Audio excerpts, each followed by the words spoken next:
Hello, everyone. My name is Maria, for those who don't know me, which I think are a few people here. I'm a second-year master's student. And today I would like to invite you on a short journey that is going to take us from very first principles to two of the most powerful frameworks that we have right now to describe and understand the universe, which are quantum theory and special relativity. And after this very short introduction, Professor Riva will actually take us much farther to the actual frontier of high-energy physics, which is where these relativistic and quantum worlds actually meet. So, as you already know for sure, the 20th century in physics is marked by two big revolutions, which are quantum mechanics and relativity. And you've already heard the story 1,000 times, so I'm not going to tell it again. You've already heard about this story full of big ideas, big discoveries, great experiments, and great names. But today I'm going to propose you a bit of a different approach, and I'm going to ask you to choose your either favorite or most hated physicist you can choose, and lock them into a room. And just with a few principles and a few ideas, let's see how far we can get. So the first revolution that I'm going to talk about is special relativity. Again, you all know the drill, right? We have trains, we have light rays, we have rulers, we have clocks, we synchronize clocks, we do all these measurements.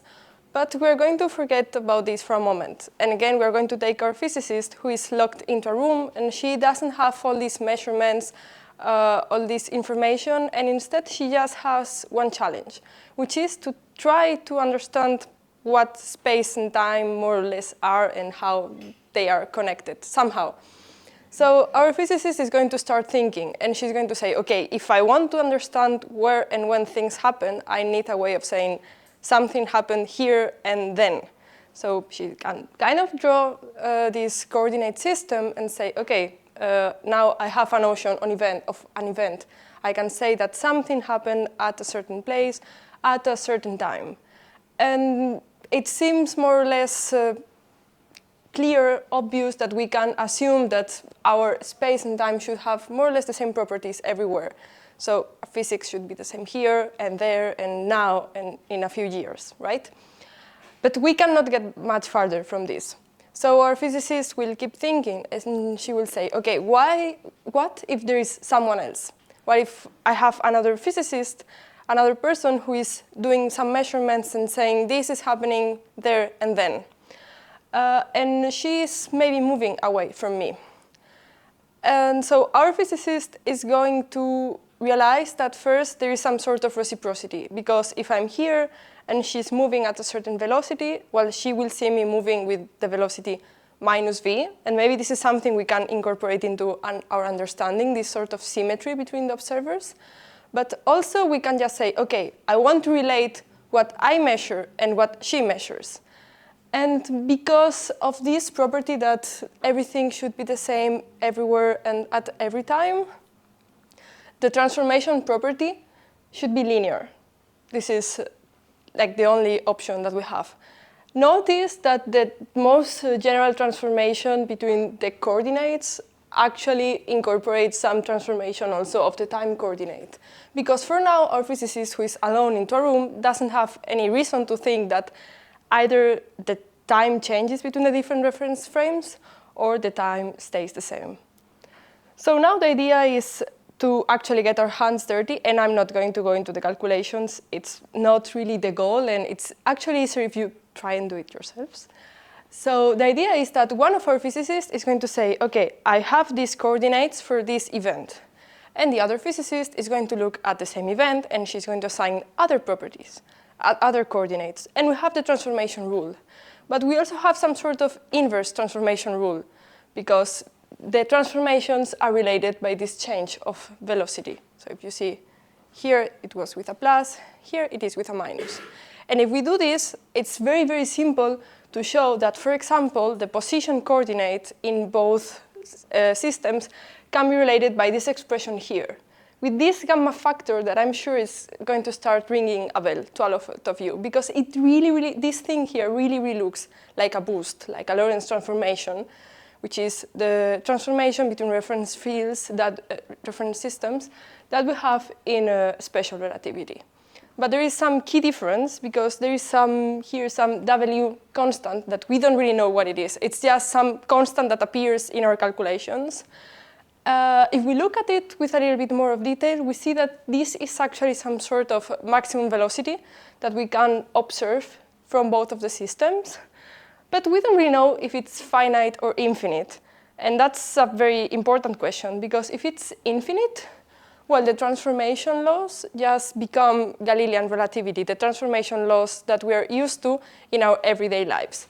But if it's finite, what we are recovering is some sort of maximum speed, and we're recovering something that really, really looks like special relativity without all the gist of the light rays and clocks and everything, and with all the special quirks of special relativity. So we will have time dilation, we will have length contraction, and so on. So obviously, understanding what the W is and whether it has a finite or infinite value, and if it's finite, how big it is a very important question. And it's actually a question our alone physicist in a room cannot answer on her own. She needs some help from her experimental friends. And actually, one of her experimental friends is going to knock on her door and tell her, well, I've heard about these people, Michelson and Morley, that have done an experiment. And it seems like the speed of light is the same for all of the observers.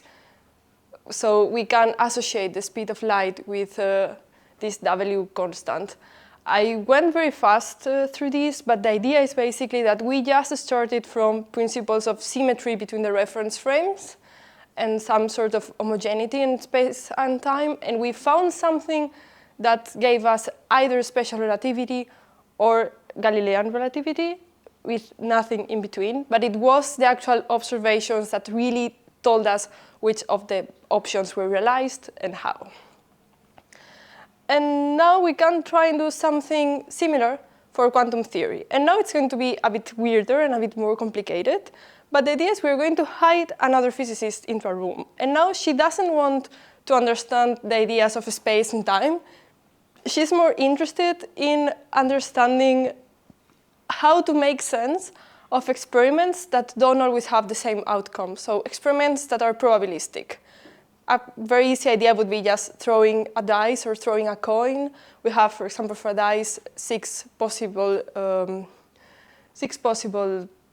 outcomes, but she's just going to look at the general idea of experiments that are somehow probabilistic and trying to make sense of this. And so our physicists will quickly realize that in order to make sense of this sort of experiments, we need some things for consistency. First, we need that probabilities actually exist. So, for example, if I throw a dice, I don't know if I'm going to get a 1 or a 2 or a 6, but I know that if I throw 60 dice, I will get something I will get some sort of distribution that starts to look like a probability distribution, and it's stable. Then she will say that our systems need to be simple. So if I have a system that has two possible outcomes, well, I don't expect to need more than this to describe the state of my system.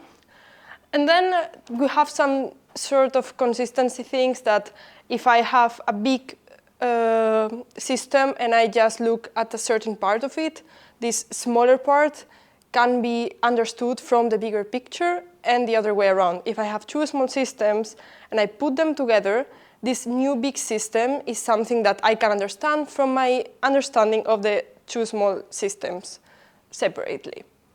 And lastly, she will say something weird. She will say that, well, you know, for my experiments to make sense in general, not in the case of just throwing a dice, I need to have continuous reversible transformations that actually transform one state into the other. This sounds a bit weird and a bit just because, but maybe we can think that we're doing an experiment in the lab and we are measuring the distribution of particles that arrive to a certain target, and we have, for example, a magnetic field.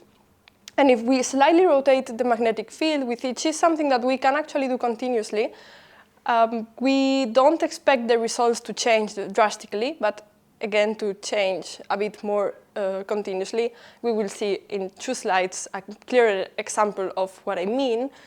But that's the reasoning behind putting this 5th consistency axiom in here. So these things sound like a lot of words, but it can take us to something that starts to look like the foundations of quantum theory. So first, we have the idea that probabilities exist, that we can define a probability. And this means that we need something that basically describes the system and from which we can calculate the probabilities. And this basically gives us the notion of state. So the requirement that probabilities exist gives us the notion of state, which would be, for example, the wave function, not exactly, but that's the idea. Then the second axiom, that systems are simple, together with the idea that we have these continuous reversible transformations, means that we can see the states as vectors in a space of states. Again, this, I'm sure, is starting to ring bells about your knowledge of quantum mechanics. So for example, we can have a certain up state and certain down state and calculate interference and sums and differences and whatever. And I'm not going to go into much detail because it's really not the goal, but with the axioms for subspaces and composite systems, we again get the idea of entanglement and of interference, which are basically the grounds of quantum theory.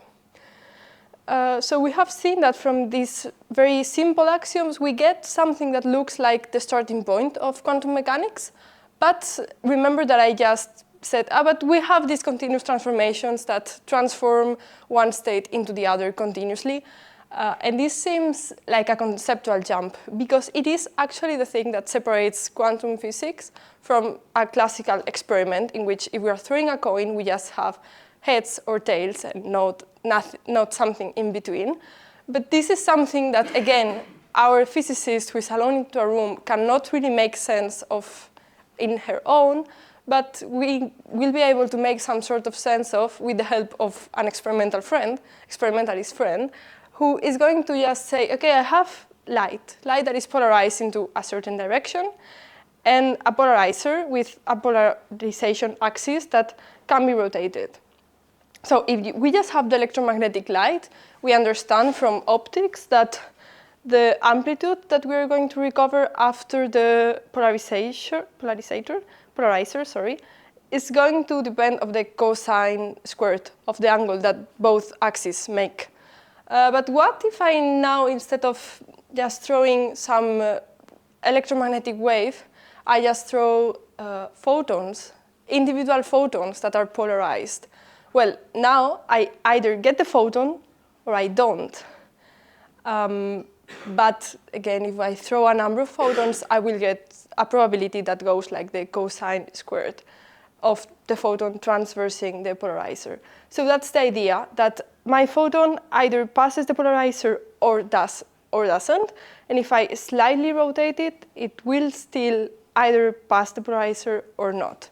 So these rotations, for example, could be an example of how we are transforming continuously from one state into the other.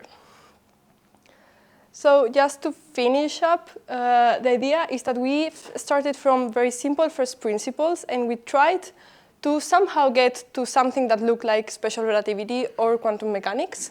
For the case of special relativity, we really saw that we could only have special relativity or Galilean relativity, but we needed some experimental input, and something similar happened for quantum mechanics. We were able to get from a few simple axioms the ideas that are the basis, the grounds of quantum mechanics, but we needed still something to justify it. And so that would be the idea. We can get very far with theory, but we still always need some help.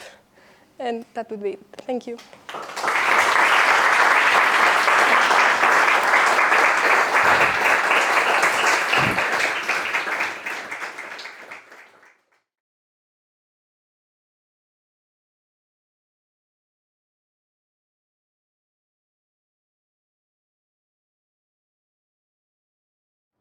Okay, good. Thank you very much for the invitation. Thank you, Maria, for the introduction. It's great to see many of you here, especially those that were my former students and still were not entirely bored by the various lectures they listened to. So the scope of this talk tonight is to give you a perspective on what high-energy physics is. And in particular, I would share with you my point of view, which is that high-energy physics is, in my biased opinion, a slightly different science than other branches of physics and science that you might be used to. Part of this is due to the fact that in high-energy physics there are no direct applications. So contrary to building a supercomputer or a superconductor, we build other things like supersymmetry, no applications. Maybe doesn't exist, maybe also the supercomputer doesn't exist, who knows. Anyway, I will try to argue in these lines, but so more specifically, what is high-energy physics? It is the branch of physics that studies nature at the edge of what we can access experimentally today. This frontier today is given by the Large Hadron Collider, but hopefully in the future will shift. So because in dividing the universe on this one-dimensional line on different length scales, the LHC divides it in two parts. A part in which we have not performed an experiment, which is formally unknown, and a part in which, in principle, we could do experiments and we can understand what goes on. Now, because the universe at the beginning was tiny, all these length scales were crunched together.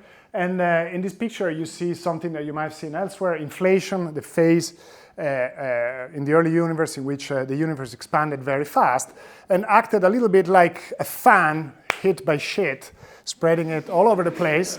And so the length scales that are associated with this frontier are spread all over the place. An example of this is one that I think is the most poetic piece of science that I can think of, which is the fact that what we recognize today as galaxies, when you trace them back in time, they originated from fluctuations of quantum fields.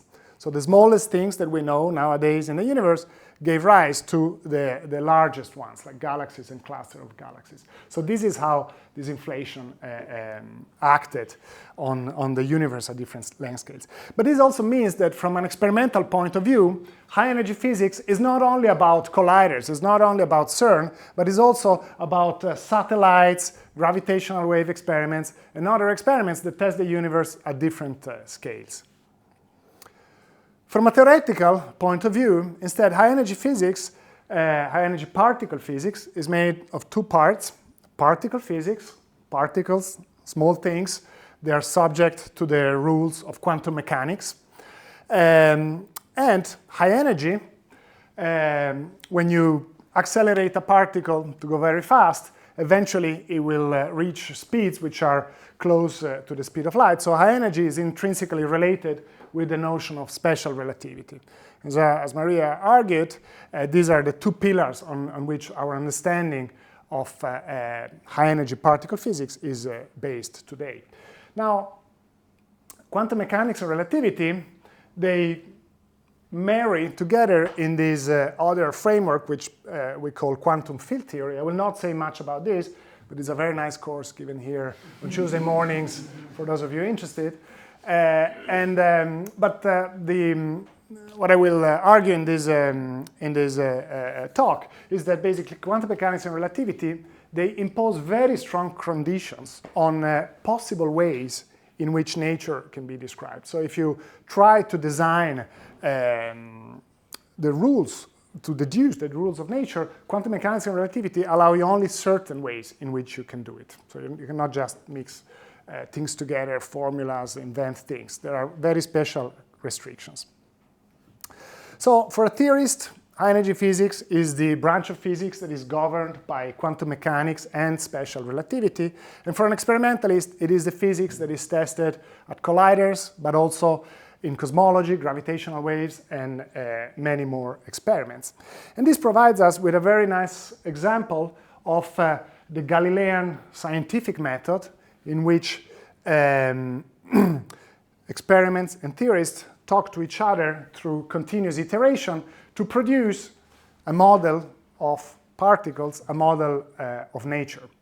Because I am myself a theorist, I will give you a totally biased perspective on this cycle, but I want to accept this disclaimer that in fact reality was very different. I mean, experiments and theory really cooperated for 100 years to get to where we are now, and discoveries were often a surprise to theorists, and theories were often a surprise to experimentalists, so it was really a mutual interaction. But as I said, as a theorist, I will focus on this because there is a nice alternative reality that can be told in this context, which is how a history of high-energy physics could have evolved if. So the idea is, as Maria mentioned already, this sadistic point of view that theorists have of locking a theorist in a room and see what can be done without actually testing nature experimentally.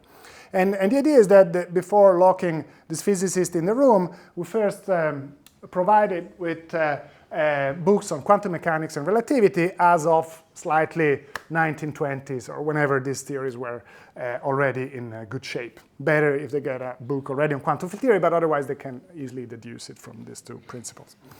So lock the room and see what comes out. So the physicist would have had time to organize the fundamental building blocks of nature in two classes. And these are particles, fundamental particles, so I'm really talking about what supposed to be there at the smallest possible distances. So fundamental particles that either have a mass or do not have a mass, m. Furthermore, these particles can be organized according to another number, spin, that takes half integer values. To some extent, you've already been exposed to these kind of things, I'm pretty sure. Don't find it boring yet. Wait a second. Maybe find it boring after. The physicist, with a bit more thinking, and this is an outcome in particular of quantum field theory, so really requires quantum mechanics and relativity together, to understand that the particle spin 0 is a boson, and the particle spin 1/2 is a fermion, and so on, half integer and integer spin. What is a boson? What is a fermion? Maybe you know, but the definition is a boson is a particle that if you have a state with more bosons, you swap them, the state remains the same.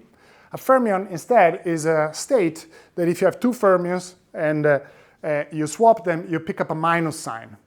Because of this minus sign, it means that two particles which are identical cannot be in the same place. Because if you swap them, you pick up a minus sign, so it must be 0. And this is what you might be familiar with, this Pauli exclusion principle. Okay? So bosons and fermions are very different. In particular, bosons, because they are happy to stay with each other, they can get together and make coherent states or fields that look macroscopically like forces, just because we have many of them that do the same thing, that conspire in this field. Instead, if you try to put them fermions, they organize, they repel each other, and eventually they make objects which have a finite size, like this glass and whatever, and this is more what we think of when we have in mind matter. Okay? So we have two entities here, forces and matter, organized in this table. Moreover, by thinking a bit more, the physicists would have realized that in terms of forces, the particles that have a mass imply a short-range force. Particles that don't have a mass can be associated with a long-range force. I can give you more details if you want. Now, the theorist would like to make some experiments, but the door doesn't open. So there is a nice way out, gedanken experiment, like we all imagine imaginary friends. The theorists imagine imaginary experiments, gedanken experiment. Somehow this German word made it to the English dictionary as well. And the idea is that you think of an experiment, you think of the outcome. If you don't like the outcomes for some reason, this has taught you something. And there is a very nice gedanken experiment due to Weinberg in '65, in which the physicist takes this particle of spin 1, massless, and thinks about the process in which you have some matter scattering off each other, for instance, what we do at CERN. And the physicist thinks, okay, what if we emit further a spin 1 particle, massless there, that attaches to the matter with a coupling given by Q, a quantity. And the Gedanken experiment goes that you try to imagine what happens when the energy of this spin 1 particle becomes smaller and smaller. And what you find when you compute this thing is that actually the thing goes to infinity. So that's why Gedanken experiments are useful, because sometimes you pick an infinity and there is an inconsistency there. Unless the couplings, this Q there of the spin 1 particle to matter, they sum to 0. And this is what we now recognize as charge conservation. The sum of all charges must be 0. So, for instance, incoming charges and outgoing charges, which have opposite signs, they sum up to 0. So, I'm taking a small shortcut here, of course, but the physicist has discovered electromagnetism, and in particular has discovered that whatever electromagnetism is, it will attach to a theory that has conserved charges. So conservation of charges is a natural implication of the existence of massless spin 1 particles, the photon. Okay? More Gedanken experiment. You try to do the same with a spin 2 particle now. And what you find is again that this thing goes to infinity unless all the charges are equal. And moreover, the spin 2 particle happens to attach, for some technical reason, to energy. So what this thing is the equivalence principle. The equivalence principle that gravity attaches to all particles just through their mass. You cannot attach to this glass differently than you would to another equivalent glass that has the same mass, okay? And in fact, the theorist has discovered gravity in this way. So just by classifying these particles, this is the unique theory that describes gravity. If you continue the exercises, what you find is that for particles with even higher spin, the emission of a soft state diverges. And there's no way to rescue this. There is no unless here. So in fact, this set of elements that the physicist has been classifying is reduced. Just out of Gedanken experiment, you cannot have massless particles of higher spin. Okay? By the way, take a second just to think about what I say now. We are building a quantum theory, and we found gravity. Maybe some of you have read in popular media that the biggest question in high-energy physics is to find a theory of quantum gravity. This is not exactly true. It is true in some sense, but not in this sense, meaning that the theory that we have formulated here is a quantum theory of gravitons described by Einstein-Hilbert action, which is the thing that is behind general relativity. So this theory, in fact, when you look at it on the classical limit, meaning the limit in which you put many particles together, like planets, this is really going to give you GR. And it's a quantum theory, okay? So it's a big statement. We can talk more later. Well, I'll come to what actually doesn't go well when you put quantum mechanics and relativity together. It goes well. It's a different thing that is a puzzle. And in fact, you work a little bit more, and you find that the 3.5 massless particle is actually also special. And it always needs to be attached to this spin 2 particle in a structure that is known as supergravity. Super, that's our super. Probably you can scratch it off from the panel, but meaning that we haven't seen this particle yet, so it might not exist at all. Anyway, it's a good idea that the theorists would have found in its computations. So the result of this deep thinking is a toolbox of quantum field theory that basically organizes particles according to these principles, and any theory of nature that you would like to build that is valid to very small distances or high energies eventually must be made out of these elements here, okay? Now, of course, there are many possible universes that could be realized, not necessarily ours. A famous physicist said once, after the discovery of the muon, who ordered that? Because the muon is not something that is required for structural principle. It's just an element that happens to be part of our universe. So here's where the interplay with experiment becomes important. And a first piece that is interesting to discuss is beta decay. Beta decay is the process by which a neutron decays into proton and neutrinos. So according to the classification I gave you a moment ago, all these are matter particles of spin 1/2. So they fit into this second line that we had there. But the experiments revealed something nice. First of all, that this process happens, and also has been measured with a certain probability rate, and there is a number associated with this 1/246 inverse energy squared. This is known as the Fermi constant, and it's been measured in the experiment.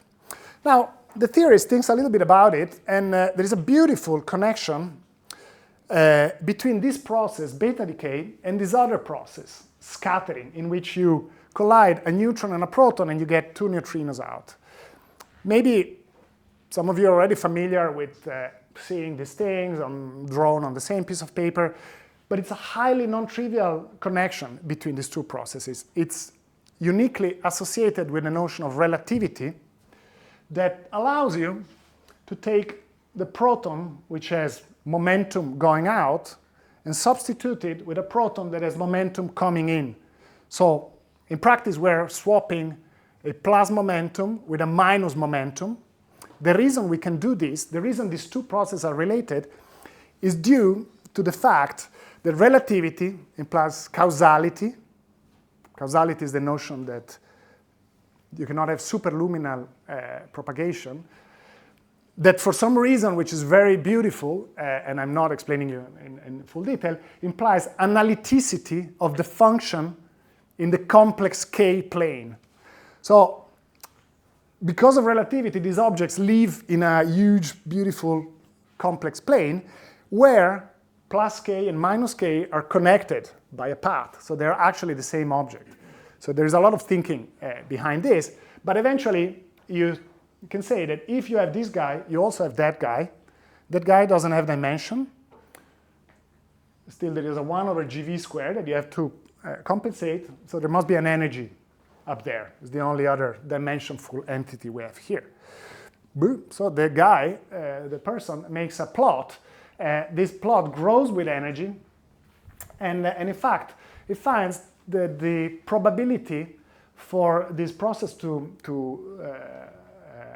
happen reaches 100% at an energy of 3 tera electron volt, 3000 giga electron volt, okay? Beautiful. What is this? This is the ultimate energy at which you can actually think of this as an element of your theory. At this energy, something must happen, something drastic. The theory must change because you cannot have a probability that is bigger than 100%. This is quantum mechanics that is formulated in terms of probability, and probability cannot be bigger than 100%. So we call this energy a cutoff, and you can say differently. This is the energy below which a discovery is guaranteed, okay? So the message is that a collider must be built with this energy. Unfortunately, at the time in which this took place, the person that actually did this computation, which is Fermi, Enrico Fermi himself, drew a plot of what this collider would look like. And this is the plot. It's the size of the Earth. It's the black ring outside of the Earth. I forgot what the little thing out there is. I think it's the space station probably, or maybe, I don't know exactly if there was an idea of space station. Anyway, the ring there with 4 blocks is the collider. It's even bigger than the Earth. It's suspended at 100 kilometers or so from the Earth. This was with the magnets that were available at the time of Fermi. So in order to bend these protons on a ring, you needed this size. Well, fortunately, experimentalists are much better than that drawing. And in fact, an experiment at CERN in 1983 discovered the W boson. There was also a bit of luck. Remember I told you that a guaranteed discovery below 3000 GeV, the discovery happened at 80 GeV. This is just a final energy at which you make a discovery, but it could happen earlier. Indeed, it happened earlier. And this discovery is this W boson. So the W boson now enters as part of our theory. It is associated with a spin-1 particle, massive. So again, in that table that I was showing you before, this is the third line to the right. So we have another ingredient that we can pick from our quantum field theory toolbox. And we can again perform a gedanken experiment and scatter now the spin-1 particles in WW scattering. Again, this follows from quantum field theory that if you have a particle appearing there, you can also appear in these external legs. And a few computations, you find that the probability, again, grows with energy. So you do the same plot. Accidentally, it's again 3 TeV. So the poor experimentalist, again, this 3 TeV collider must be built. What are you doing with your CERN apparatus? Fortunately, times had passed, the physicists had become older, and now modern magnets allow this 3 TeV collider to be built with a 27-kilometer tunnel. And indeed, this is the blueprint of LHC, that when it was built, it was a guaranteed discovery, which indeed came in 2012, as you all know, in the form of the Higgs boson. And again, we have this story that the actual discovery appeared much earlier than the ultimate cutoff of your theory, right? It's a guaranteed discovery only down there. It appeared earlier, good. There is a new theory. There are new things to be said now. We have more elements, so new things to be confronted with theory. So the story is so successful that times have passed, there are spider webs by then on the office, and where is the next one? So there is a certain hunger for discoveries here, for guaranteed theorems. And there are more, don't worry. The next one is graviton scattering. So graviton scattering, nicely computable within our quantum theory that we formulated earlier, indeed finds a growth in energy. And the ultimate energy at which the probability becomes 100% is the Planck scale, which is 10 to the 19 GeV.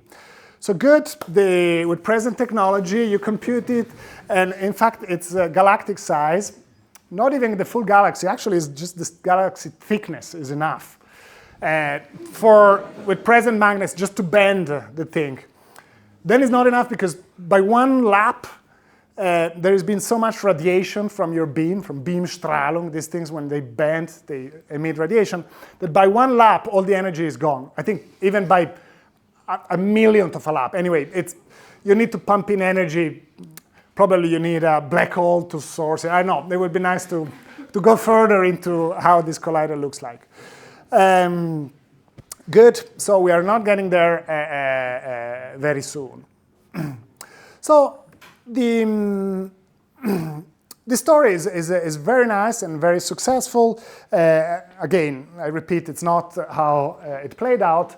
It was a bit more complicated, but it did bring us to a situation of building an understanding of nature at the LHC scales of 10 to the minus 18 meters. So this understanding is based on this theoretical principle that imply these elements to be part of our theory. And And these elements are put together in a way that is unique to our universe. In particular, we have a few, these green and blue are particles. They are spin 1/2 particles. The orangey guys are force carriers of spin 1. They're either massless or massive, depending on which one you pick. And then there is the good Higgs boson, is the spin 0. And there's the graviton, which is not even shown in this plot. But this is just how we describe nature at the scales that we're testing today. However, this description has an expiry date on it. And the expiry date is over here, is the Planck scale that I mentioned to earlier. So this theory is what we call an effective field theory, meaning that is effective, is not pure, complete, beautiful, everything. It's still an approximate description that does pretty well here, but at some point it will fail in the same way as the effective Fermi theory that we had at the beginning describing neutron decay failed at some point via the discovery of the W boson. So high energy physics is a very ambitious field in which you're not contenting yourself by describing what experiments are testing, but it has the ambition, based on the possibility provided to us by quantum mechanics and relativity, to extend our understanding further, meaning that the particles that we have classified are really thought to be fundamental entities. So this theory in principle could actually go further and describe things further than this. Now, for the standard model to be valid up to the Planck scale, so for this story really to be the end up to the ultimate expiry energy, the guaranteed discovery energy, it means that there must be no structure over 17 orders of magnitude in distance. Now, if you have struggles understanding what 17 orders of magnitude is, well, backwards, 17 orders of magnitude backwards is like the ratio between human size and the size of quarks, or the Higgs boson, right? Over these length scales, there is a lot of structure. Humans, DNA, viruses, bacteria, you name it, okay? So instead here, the standard model valid up to the Planck scale would require no structure in all these decades in orders of magnitude. So the goal of high energy physics is to understand, to formulate, if you want, a landscape of what are the possible hypotheses that could appear at smaller scales.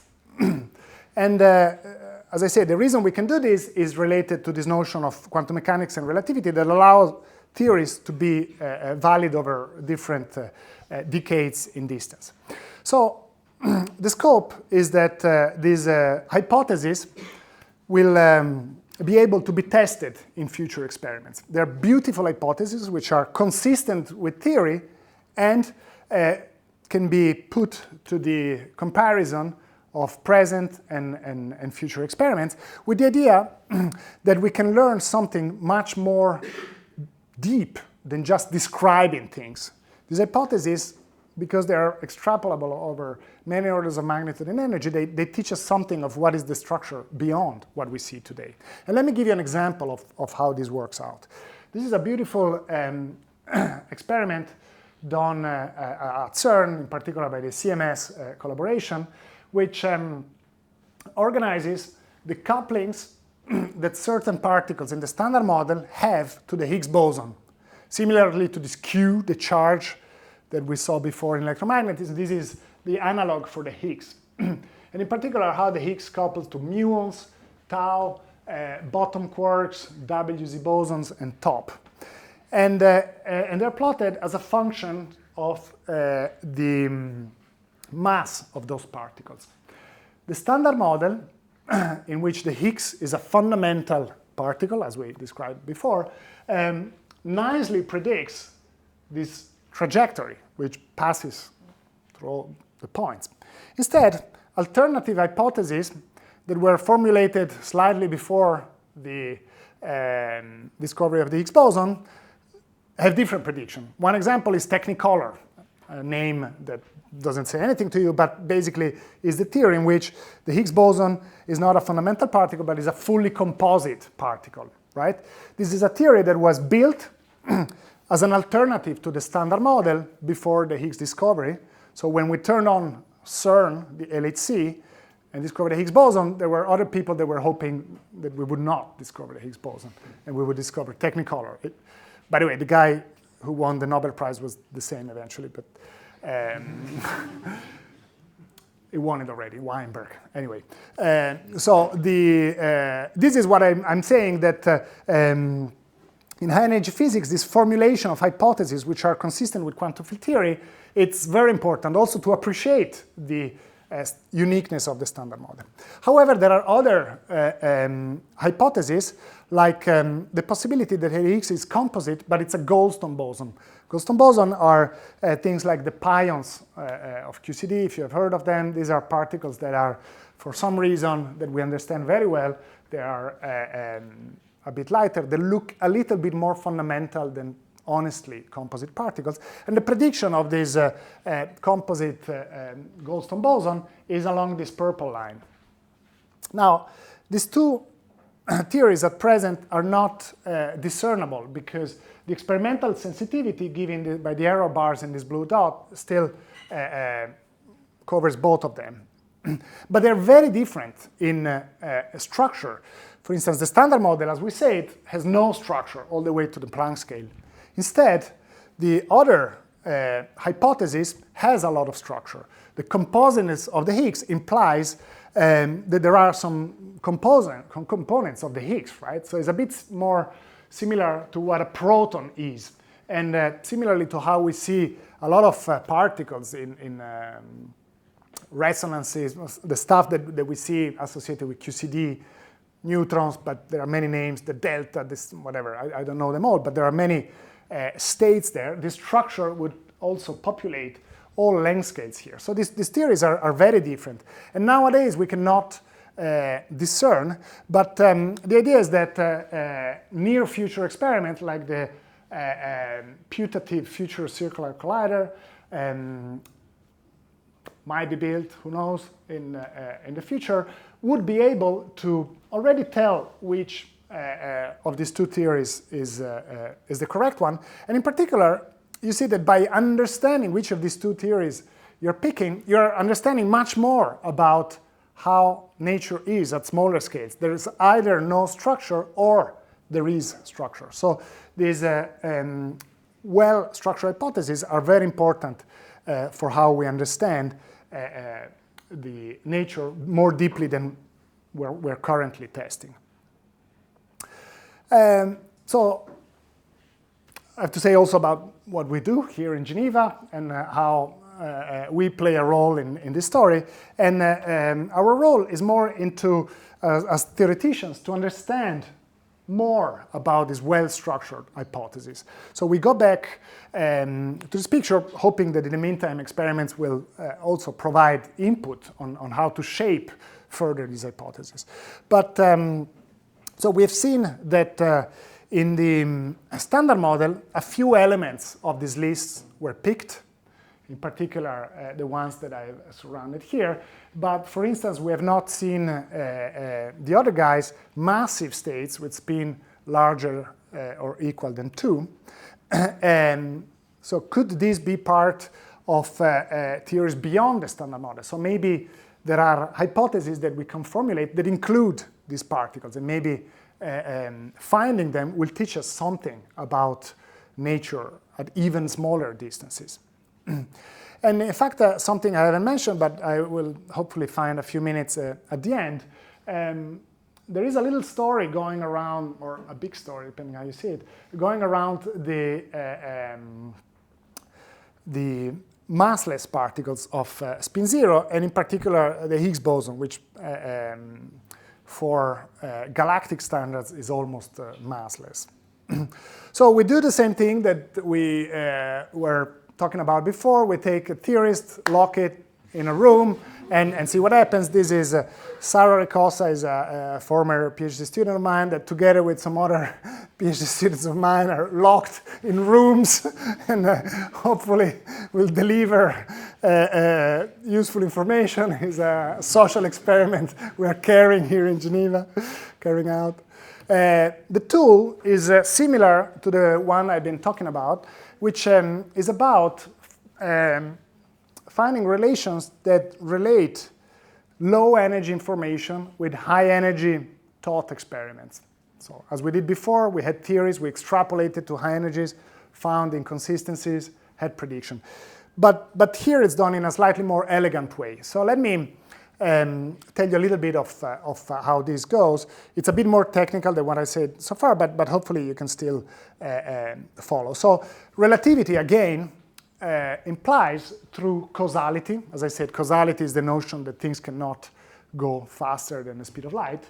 This analyticity, I mentioned before this in the k to minus k analytic continuation. So the analyticity is analyticity of the scattering amplitude as a function of energy. Allow me just 2 seconds to say something which I found incredibly cool in this context. Causality is a notion which is intrinsically based in space-time, meaning that you have a light emitted here, point X, detected here. It should not go superluminal. X, Y, 2 points, right? Scattering amplitudes are objects which are defined at infinity, because the idea is that you send in 2 particles from infinity, you collect them again at infinity. It's really this thought process of sending information from infinity, recovering at infinity. There's no space-time in this description. Everything happens at the boundary. So analyticity is how the information of causality of space-time is encoded into these objects defined at infinity. I find this very beautiful. It's maybe things are not as we think. Maybe space-time is an emergent thing. It's something that only is an illusion of low energy experiments. Anyway, I can talk more about this, but I just wanted to share this beautiful connection between analyticity and causality. So moreover, quantum mechanics, through unitarity, so this notion of probability, implies, through a slightly more technical implementation of the probability issue, this optical theorem, which basically implies that the imaginary part of amplitude is bigger than 0. So we study amplitudes in the complex energy plane, where they have these analyticity properties. It turns out that they are not fully analytic. There are some non-analyticities which we understand very well. They're associated with the exchange of some particles, like the W boson that we've seen before. So this will produce a pole, which will pop up here in a non-analyticity. And moreover, you can show that at infinity, amplitudes vanish in this plane. So this, if you do an integral around this arc, vanishes. Now, because of analyticity, we can deform it and rewrite it as this beautiful shape here, where I've divided this space in 2 colors. One color is the low energy, IR, infrared, okay, where we have a description like the standard model, an effective description, something that is not the ultimate theory. And instead, in the blue, we are at high energies. We don't know what's there. We like to be agnostic. Maybe there is a theory that solves these problems of the ultimate discovery that I mentioned about. So we are dividing the universe into 2 parts, one part that we know and one part that we don't know, like I said already at the beginning. Because of this Cauchy integration, you have that this integral is equal to that one, or say different, this object, which is really integral over this line with some divided by some powers of the energy, it's just the definition of what this object is equal to the integral over there. Now, I've mentioned that the imaginary part is positive because of quantum mechanics, so this object is positive. This is a feature of high energy, of things we don't know, but it must always be positive. And we can import this information into low energy. So it must hold also for this object here. However, this object here, we can compute it, for instance, in the standard model. It turns out that this object is associated with a certain energy expansion. When you go to low energy, you expand your amplitude as a polynomial in energy, and this is what these guys are. Moreover, from this form of the integral, you see that the more powers you put here of s, the thing will just become smaller in units of this s bar. So subsequent subtractions, subsequent divisions by s will just give you smaller objects. And this is again something that must also be realized in the infrared.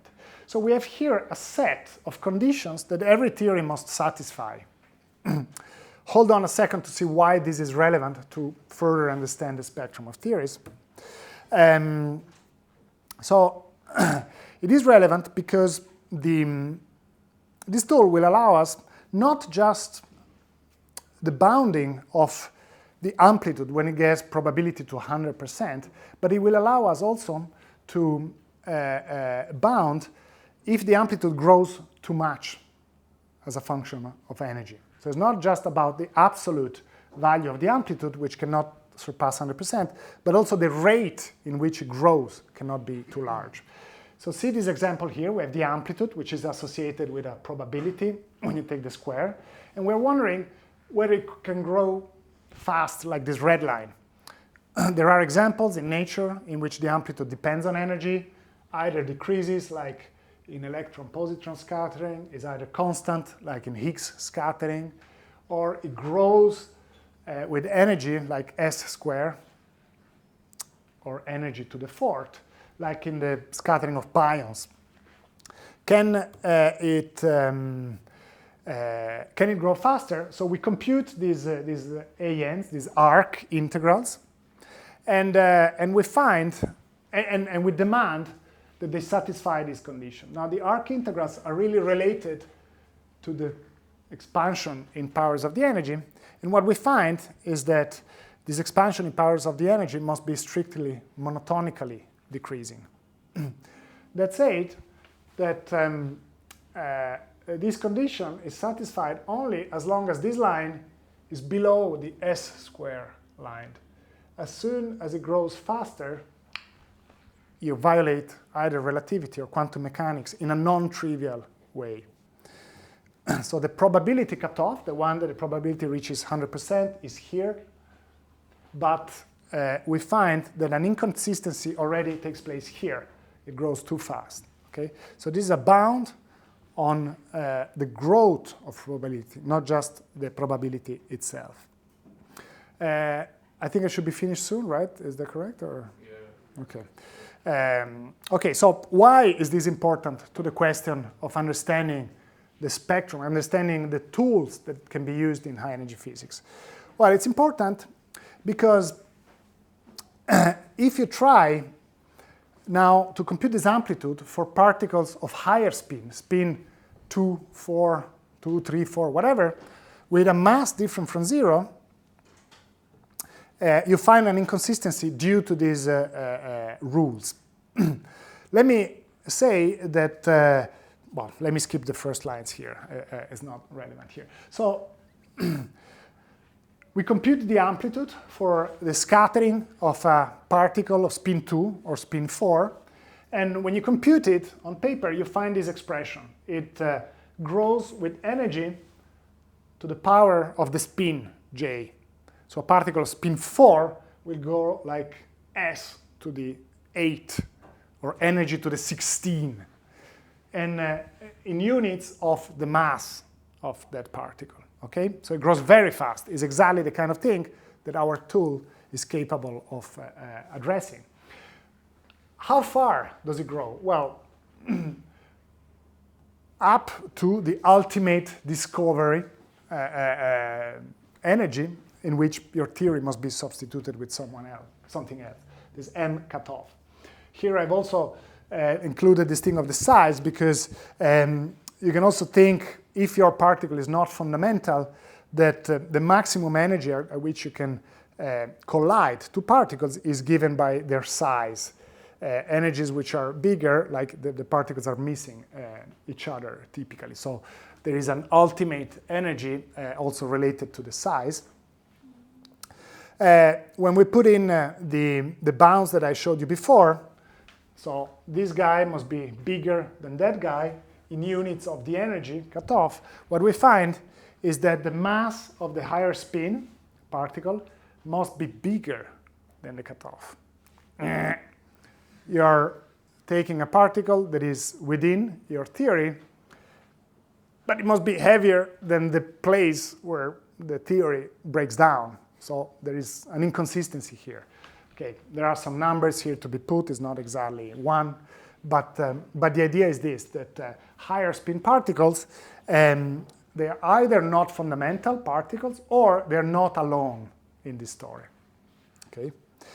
If you give me a couple more minutes, I will show you one more thing, which we did with Sara Ricossa recently, which is that we asked, okay, good, these particles cannot be alone. So if you have the spin 2 massive, you need the spin 3, you need the spin 4, you need all of them. So let's try to see what happens when you have just a few of them organized as mass and spin in this plane. And in particular, we have studied what happens when you play around with the masses. And on the right-hand side, you see the coupling of these spin 2 particles to the rest, to the other states. As we vary the mass of this particle, the coupling increases and then decreases. So for most of the time, for most of the spectrum, the coupling is close to 0 and peaks up there. And it peaks, when it gets to the middle, it peaks, okay? Now, it peaks exactly in the place where you can draw a linear line in spin and mass between these states. We've tried to change the cutoff of this theory to make it higher in such a way that the next guy could not be here. In the previous slide, we had this guy, whatever, you saw it. It was there. Now we move the cutoff in such a way that it cannot be there. And what happens is the same story, but the spin 2 particle is forced to be almost detached from the rest of the system.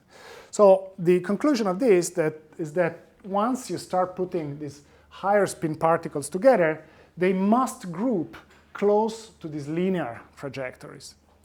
Maybe this is not exciting at first, but there is a theory in which these linear trajectories emerge, which is string theory. This is the spectrum that you find in a theory in which the particles are not fundamental but are strings. The spectrum will look like this. And linear trajectories are thought to be a signature of string theory. And so maybe these spin 2 particles always behave like string. Maybe if we discover some of these spin 2 particles, we are already, we can say something about what your system looks like at much smaller scale in terms of these strings. I can conclude here. Maybe just the last slide, I mentioned this problem with the spin 0 thing. There is a story that when we understand particles, we have there is a very different physics that describes the particles that have no mass and the particles that have mass, as you have already seen somehow. But this goes under the counting of the degrees of freedom. A spin 1 particle is like an arrow. So it can move like this, it can move like this, or it can move like this. So 3 degrees of freedom. When the particle doesn't have a mass, it travels at the speed of light. So it's like splattered on the celestial sphere, right? If you're at the speed of light, and you can only behave in 2 ways, okay? So the number of degrees of freedom that you can count goes from 3 to 2. And similarly, from other states, goes from 5 to 2. There is a discontinuity. The massless particles are always special. apart from the spin zero. You have 1 degree of freedom and 1 degree of freedom. There is no discontinuity. So m equals 0 is not special for a spin zero particle. And in fact, we don't understand how a spin zero particle could have a mass which is 0. And this applies to the case of the Higgs boson. The Higgs boson has a mass which is 100. When you compare it to other scales like the Planck scale, 10 to the 19, this is almost 0. And we don't understand how it's possible that a particle like this, it's there. 0 is not a special number. It's like any other number. So why it picked 0? For these cases, we understand it very well. For that one, we really have no idea.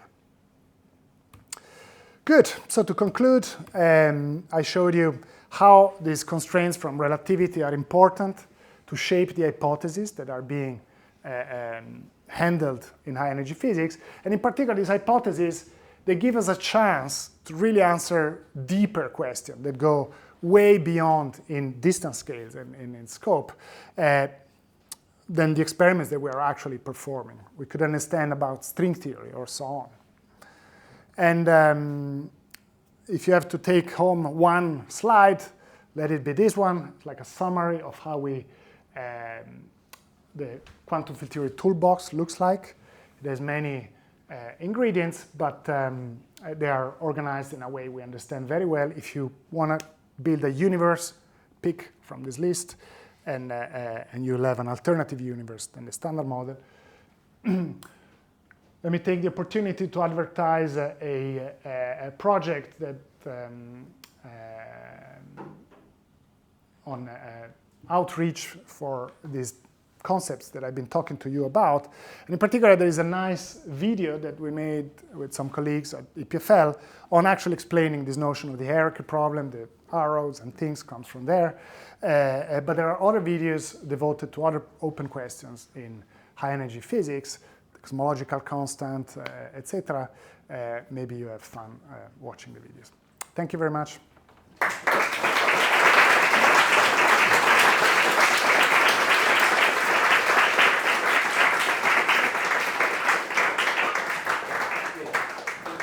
Francesco, for this very nice talk. We are actually preparing for the apero, but do we already have some questions to ask Francesco? Yes. Thank you very much for everything. When we were talking about the Goldstone boson Higgs sort of configuration, like instead of being fundamental in this Goldstone boson. Well, the FCC project was mentioned. Could it be possible to observe that? Like the time, I mean, FCC is mainly built now, well, the idea for precision measurements, but in the electron-positron phase, would it be possible to spot it there? Or do we have to wait for the hadron? Hadron. Yeah. So there is so the era of this guaranteed discovery is over, as I argued. Now, whether we're going to really see this theory there or not, there is a nice story associated with this, which is the fact that now we are, if you want, at the energies that we're looking at now, this Higgs boson might as well be a point or be a lump of other things, so composite, right? And at the LHC, we're pushing this, we're trying to look further in. We already have an idea. In fact, remember this Technicolor, which is a big lump, is already excluded. Instead, we're looking closer in. And right now, basically, we are probing a situation in which the Higgs boson looks a little bit like a pion.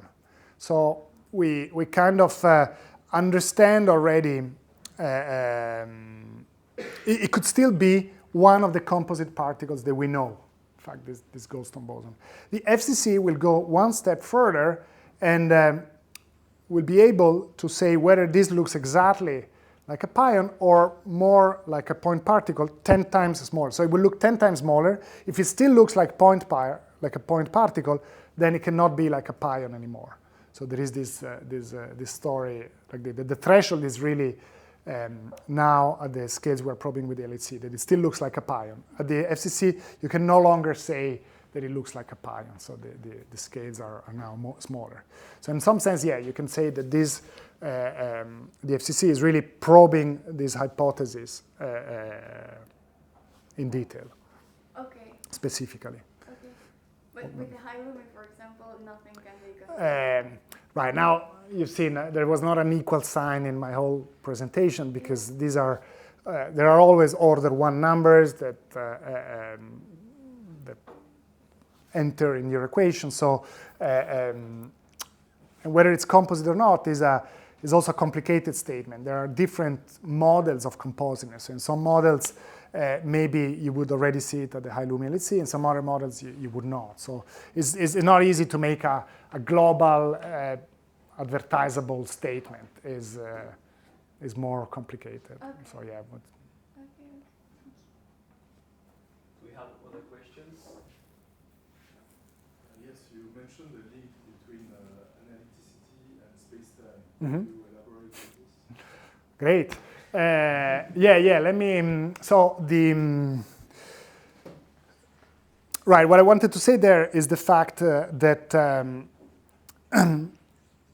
space-time and causality is something that we can all talk about, right? As I said, you can draw your little light beam going here and there, and instead, when looked through the prisma of these scattering observables, there is no space-time. All the information of space-time is encoded in a different structure, the analyticity of these observables. Now, why is this important? It's important because of the idea of understanding gravity together with these issues. Imagine that you have your theory of quantum gravity, and you wanna test it. So to test this, you're gonna look smaller and smaller at smaller and smaller energies, and you wanna understand how nature is made on smaller and smaller scales. Okay. To do this, you have to use light that has smaller and smaller wavelength. Okay, and at some point, your smaller and smaller wavelength, which comes with more and more energy, will be enough to produce a black hole. Poof. So you have a black hole that is formed there because you tried to look smaller and you get something which is bigger. And the more energy you put in, the bigger this black hole becomes. And at some point, it will become as big as the universe when you really try to probe smaller and smaller distances.